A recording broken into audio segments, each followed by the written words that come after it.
தனக்கென்று தனித்த நாகரிகமும் பண்பாடும் உடையது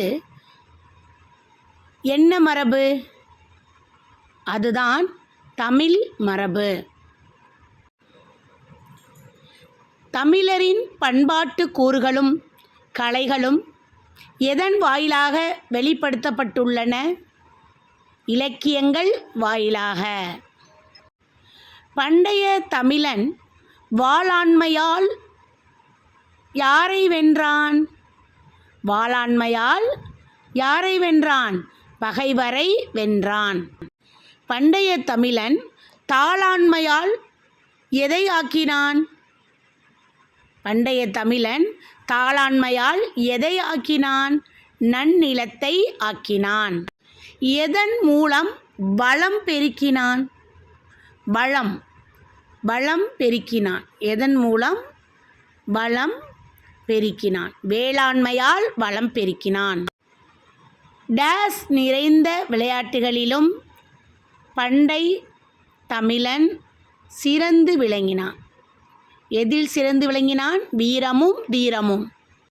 தமிழர்களின் வீர கலைகளுள் ஒன்று. தமிழர்களின் வீர கலைகளுள் ஒன்று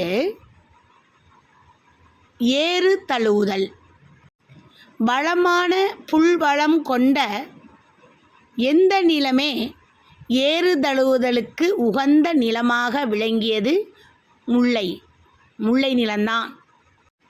எந்த திருவிழா கொண்டாடப்படும் நாட்களில் ஏறு தழுவுதல் என்னும் விளையாட்டு நடத்தப்படுகிறது? எந்த திருவிழா? பொங்கல் திருவிழா. ஏறு தழுவுதல். ஏறு தழுவுதலின் வேறு பெயர் என்ன? ஏறு தழுவுதலின் வேறு பெயர் ஜல்லிக்கட்டு. காளையின் எதை பிடித்தால் ஆண்மை, காளையின் எதை பிடித்தால் தாழ்மையாகும். காளையின் கொம்பை பிடித்தால் ஆண்மை, காளையின் வாளை பிடித்தால் தாழ்மை. காளையின் எதில் கட்டப்பட்டிருக்கும் ஜல்லிக்கட்டு துணியை எடுப்பவரே வெற்றி பெறுவர். எதில்? கொம்பில். காளையுடைய கொம்பில்.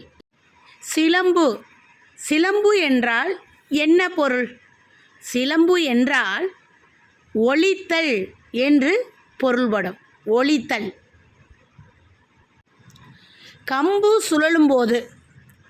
கம்பு சுழலும்போது ஏற்படும் ஓசையை அடிப்படையாக கொண்டே பெயரிட்டாங்க. என்னன்னு பெயரிட்டாங்க?